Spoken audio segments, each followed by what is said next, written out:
तो लोग गाइस कैसे हो आप लोग। तो एपिसोड शुरू होता है, हम लोग गुतन को देखते हैं जो कि कह रहा होता है तुम लोग कब से दो गिल्ड को मैनेज कर रहे हो। वो बोलता है क्लैमिटी के बाद से। गुतन बोलता है तो तुम लोग क्लैमिटी के बाद से सब कुछ मैनेज कर रहे हो। वो लोग बोलते हैं हाँ। फिर गुतन उन लोग से पूछने लगता है तुम्हारे दो गिल्ड में कितने सारे लोग पड़े हुए हैं। तो एल्डर थोड़े चुप हो जाते हैं और लड़की बोलने लगती है। तो गुतन से कहने लगता है मैंने तुमको कहा क्या बोलने के लिए, तुम्हारा मुंह बंद करो। तो लड़की सुन के डर जाती है। फिर वो एल्डर कहने लगते हैं हमने हमारे गिल्ड को अच्छे से मैनेज नहीं किया है, इसलिए आप हमको पनिशमेंट दे सकते हैं। फिर गुतन कहता है मैं तुम लोग को पनिशमेंट भी दे सकता हूँ क्या, तुम लोग वो हो जिससे सारे लोग डरते हैं। मैंने तुम लोगों के बारे में बहुत सुना है, तुम लोग डेविल और इविल लोगों को मारते हो, तुम लोग बहुत ज़्यादा साहसी हो, लेकिन तुम लोग किसके लिए फाइट करते हो। तुम लोग फ्रीडम और ग्लोरी के लिए तो फाइट नहीं करते हो। ओल्डर कहने लगता है ऐसी बातें तो चीज़ों मोंचे करता था और उस लड़के का एक्सप्रेशन भी चीज़ों मोंचा जैसा ही है। उस लड़के का बात करने का स्टाइल चीज़ों मोनर जैसा लगता है। फिर गुतन कहने लगता है क्लैमिटी के बाद सब कुछ पहले जैसा होने लगा था। उसके बाद तुम लोगों ने तुम्हारा नाटक को शुरू किया ताकि तुम लोग अच्छे से रह पाओ। तुम लोगों ने डेविल और इविल का नाम यूज करते हुए कितने सारे लोगों को मार दिया, लेकिन तुम लोग प्रोटेक्ट किसको करना चाहते थे। और वो लोग भी गुतन की बातों को सुनकर एकदम चुप रह जाते हैं। तुम लोग डीमन मारोगे और दुनिया बचाओगे, लेकिन तुम लोगों ने कभी डीमन देखा है क्या, तुम लोगों को पता भी है क्या किसको डीमन कहते हैं। तुम लोग बस दुनिया बचाने के नाटक करते हो अपने आप को दाव से बचाने के लिए। फिर गुतन कहता है ओके तो चलो मैं तुम लोग एक क्वेश्चन पूछता हूँ, तुम लोग को पता है एल्डर सीटों के साथ क्या हो रहा है। एल्डर बोलते हैं लेकिन एल्डर सीटों को क्या हुआ है वो तो बताओ पहले। गुतन बोलता है किसने उनका डिवाइन माइंड में गू को प्लांट कर दिया है और उनका डिवाइन माइंड को कंट्रोल कर रहा है। ये सुन के उन एल्डर लोगों को झटका लगता है और लोग कहने लगते हैं ये तो इम्पॉसिबल है। फिर वो कहने लगता है एल्डर सीटंग मोनर्स के टीचर है, किसका इतने हिम्मत थे जो कि उनके बॉडी में गू को प्लांट करेगा। फिर गुतन अपने हाथों से कुछ करने लगता है जिससे कि एल्डर सीटंग को एक जोर का झटका लगता है। फिर वो गू एल्डर सीटंग के बॉडी से निकल जाता है और गुतन की तरफ आने लगता है। फिर गुतन कहने लगता है यही तो था जिसने एल्डर सीटंग के साथ इतना कुछ किया है, लेकिन इसमें तुम लोग का हाथ तो नहीं था ना। ऐसा लगता है किसने बॉल को भी ग्रो किया है, लेकिन कौन है, जल्दी से मेरे सामने आओ।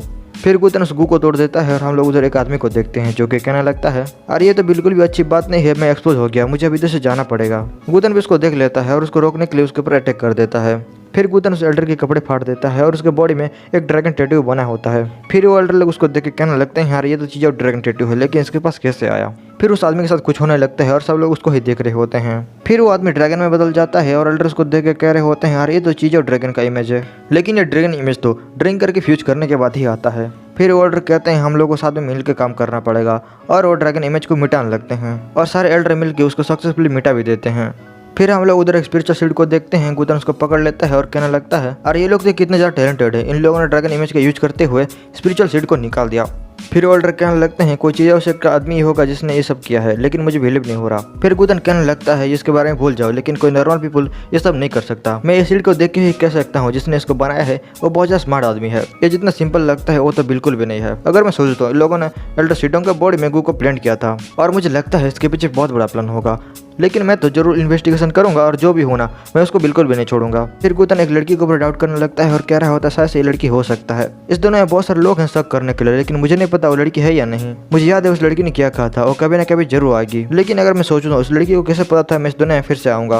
वो लड़की बहुत ज़्यादा मिस्टीरियस लगती है, जैसे कि वो लड़की सच भी है और लड़की झूठ भी है। इस दुनिया में कोई भी नहीं है जो कि देख सकता है उसके अंदर क्या चल रहा है, और मुझे ऐसा लगता है वही थी ड्रैगन स्पिरिचुअल सीड को पुट करने वाली। अगर उस लड़की ने ये सब किया है तो बहुत ज़्यादा मुश्किल हो जाएगा, क्योंकि पुराने लाइफ में वो लड़की मेरे लाइफ को झंड करके रखी थी। उस लड़की ने मेरा दिमाग खराब करके रखा था।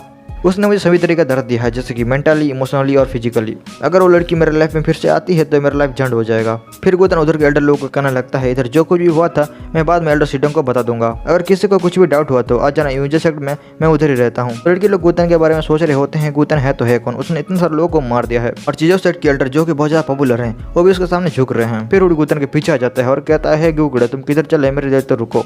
गुतन उससे कहता है ये जगह को छोड़ के जल्दी से चले जाए, और गुतन उधर चलने लगता है। फुड कहता है इधर क्या चल रहा है, और एल्डर लोग कहने लगते हैं चलो हम लोग उसको फॉलो करते हैं। फिर वो लोग ऊपर देखने लगते हैं। गुतन एक एनर्जी बॉल के ऊपर खड़ा रहता है और आसमान में धीरे धीरे करके काला पड़ने लगता है, और एल्डर कह रहे होते हैं एनर्जी का गोला फुल मून जैसा चमक रहा है। फिर वो लोग देखते हैं उसका एनर्जी बढ़ने लगता है।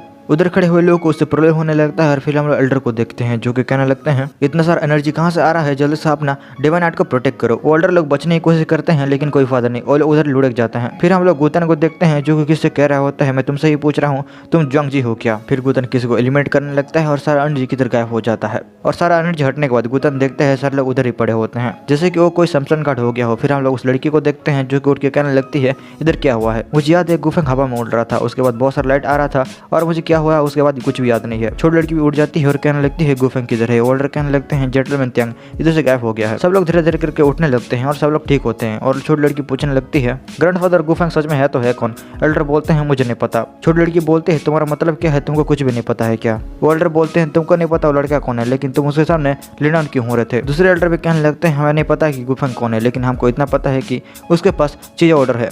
फिर हुड भी उठ जाता है और कह रहा होता है बास्टर्ड इधर क्या हुआ था। फिर वो छोटी लड़की के मास्टर भी उठ जाते हैं और लड़की उसको देख के कहने लगती है मास्टर आप उठ गए क्या। उठ के कहने लगते हैं वो लड़का कहाँ चला गया। छोटी लड़की बोलती है आप गुफेंग को ढूंढ रहे हैं क्या। मास्टर बोलते हैं हाँ मैं उस लड़के के बारे में ही पूछ रहा हूँ, लेकिन वो लड़का कहाँ चला गया। लड़की बोलती है मुझे नहीं पता और वो आदमी जो कि खड़ा होता है वो नीचे गिर जाता है और वो कहने लगते हैं ये तो बहुत ज़्यादा अच्छी बात है, वो लड़का धीरे चला गया। फिर वो छोटी लड़की बोलती है क्या तुमको पता है वो लड़का कौन है और उसके बारे में कुछ पता है क्या आपको। एल्डर बोलता है मुझे तुम उसके बारे में कोई भी क्वेश्चन मत पूछो, मुझे कुछ भी नहीं पता है। लड़की बोलती है तुम्हें नहीं पता, लेकिन तुमको तो पता होना चाहिए ना, क्योंकि तुम बेहोश होने से पहले उसको देख के डर रहे थे। वो मास्टर अपना कान बंद कर लेता है और कहता है मुझे नहीं पता इसका मतलब मुझे नहीं पता, तुम मुझे क्वेश्चन मत पूछो। फिर वो अपना एनर्जी दिखाने लगता है और कह रहा होता है मुझे नहीं पता है उसके बारे में और कोई भी मुझे उसके बारे में नहीं पूछेगा। वो मास्टर बहुत ही जोर से चिल्लाता है, इसलिए सब लोग अपना कान बंद कर लेते हैं और बाद में उधर से चला भी जाता है। लड़की बोरी होती है इधर क्या हो रहा है, मुझे कुछ भी समझ में नहीं आ रहा, मैं करूँ तो करूँ क्या। फिर हम लोग कुछ लोगों को देखते हैं जो कि रेस्टोरेंट में बैठे होते हैं और कल के इंसिडेंट्स के बारे में बात कर रहे होते हैं। फिर हम लोग गुतन को देखते हैं जो कि इधर बैठा होता है और अपना बॉडी का स्पिरिचुअल एनर्जी को सर्कुलेट कर रहा होता है। फिर वो कह रहा होता है सारा स्पिरिचुअल एनर्जी मेरा G4 में स्टोर हो रहा है। जब मैंने लोगों की स्पिरिचुअल एनर्जी को एब्जॉर्ब किया तब मेरा बॉडी का स्ट्रक्चर भी चेंज हो गया। जब तक मैं सांस लेता रहूंगा मेरा बॉडी नेचुरल एनर्जी को एब्जॉर्ब करता रहेगा। इसका मतलब अगर मैं सांस भी लेता हूँ तो कल्टीवेशन करने का सामान होगा। जब मैं 6 मिनट के पास गया था उधर कुछ मेरे साथ हुआ था।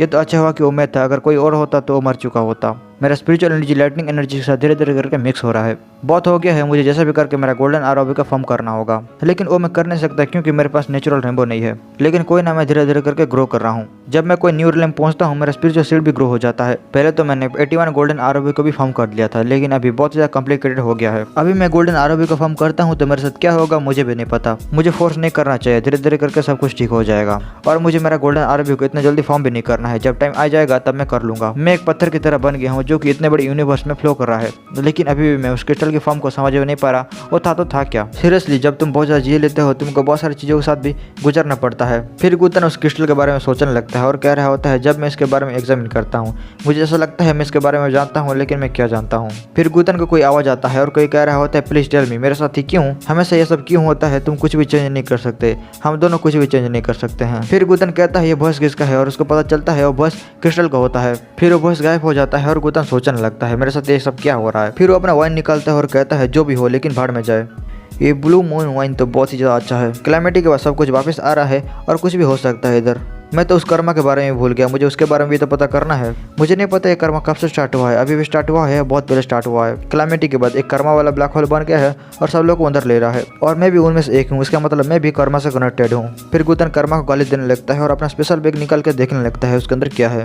उसके अंदर से बहुत सारी चीज़ें निकलता है और गुतन उसको देख के कह रहा होता है पहले जब मैं हेवन को मारने की कोशिश कर रहा था, लेकिन तब मैं बहुत ही ज़्यादा यंग था। मुझे ओल्ड डिमन ने प्रिपरेशन करने के लिए कहा था, लेकिन मैंने उसके बाद वो कहाँ सुना था। खुद को ही ब्लेम कर सकता हूँ क्योंकि मैं उस टाइम बहुत से एरोगेंट लड़का हुआ करता था। और इसी के साथ ये वाला एपिसोड इधर ही खत्म हो जाता है।